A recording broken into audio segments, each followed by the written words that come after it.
வணக்கம்.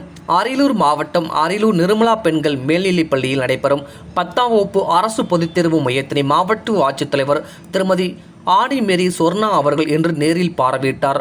இனி விரிவான செய்திகள். தமிழ்நாடு முழுவதும் 10ஆம் வகுப்பு அரசு பொதுத்தேர்வு இன்று துவங்கியுள்ளது. அதன்படி அரியலூர் மாவட்டத்தில் 5035 மாணவர்கள் மற்றும் 4737 மாணவிகள் என மொத்தம் 9772 மாணவ மாணவிகள் 60 தேர்வு மையங்களில் தேர்வினை எழுதுகின்றனர். அதேபோன்று தனித் தேர்வர்கள் 127 ஆண்களும் 77 பெண்களும் என மொத்தம் 204 நபர்கள் 3 தேர்வு மையங்களில் தேர்வினை எழுத உள்ளனர். இதில் இன்று நடைபெற்ற 10ஆம் வகுப்பு அரசு பொதுத் தேர்வினை 4887 மாணவர்களும் 4681 மாணவிகளும் என மொத்தம் 9568 மாணவ மாணவிகள் தேர்வினை எழுதினர்.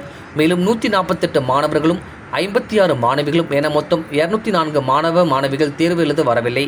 இதேபோன்று தனித் தேர்வர்களில் 107 ஆண்களும் 77 பெண்களும் என மொத்தம் 181 நபர்கள் தேர்வு எழுதினர். மேலும் 20 ஆண்களும் 3 பெண்களும் என மொத்தம் 23 நபர்கள் தேர்வு எழுத வரவில்லை.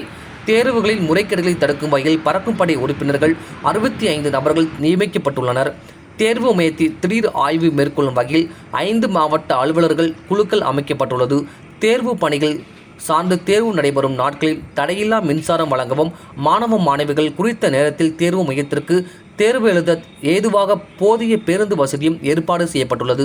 மேலும் தேர்வர்கள் அமைதியாக நடைபெற ஒவ்வொரு தேர்வு மையத்திற்கும் ஒரு ஆயுதம் தாங்கிய காவலர் உள்பட போதிய காவலர்கள் நியமிக்கப்பட்டுள்ளனர். எனவே மேலும் தேர்வு முடிவுற்றவுடன் விடைத்தாள்கள் அரியலூர் மான்போர்ட் மெட்ரிக் மேல்நிலைப் பள்ளியிலும் மற்றும் ஜெயங்குண்டம் பெரியார் மெட்ரிக் மேல்நிலைப் பள்ளியிலும் பாதுகாப்பாக வைக்கப்படும் என மாவட்ட ஆட்சித்தலைவர் திருமதி ஆனிமேரி சொர்ணா அவர்கள் தெரிவித்தார். இந்நிகழ்வில் மாவட்ட முதன்மை கல்வி அலுவலர் திருமதி விஜயலட்சுமி, வருவாய் கோட்டாட்சியர் ராமகிருஷ்ணன், வட்டாட்சியர் ஆனந்தவேல், ஆசிரியர்கள் உள்ளிட்ட பலர் உடனிருந்தனர். டிஎன் செய்திகளுக்காக அரியலூர் மாவட்ட செய்தியாளர் எஸ்பி ரவிச்சந்திரன்.